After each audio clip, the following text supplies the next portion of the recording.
குடிநீரில் மலம் கலந்த விவகாரம், வேங்கை வயல் மக்கள் தேர்தல் புறக்கணிப்பு.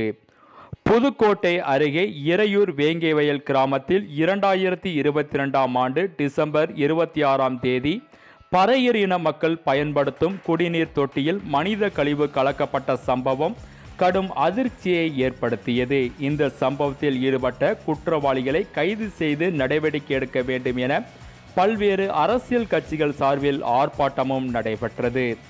தமிழக காவல்துறை குற்றவாளிகளை கைது செய்ய முடியாமல் திணறிய நிலையில் இந்த வழக்கு காவல்துறையிடம் இருந்து சிபிசிஐடிக்கு மாற்றப்பட்டது. முன்னதாக இந்த வழக்கு தொடர்பாக வெள்ளலூர் காவல்துறையினர் சுமார் 75 பேரை பிடித்து விசாரணை நடத்தினர்.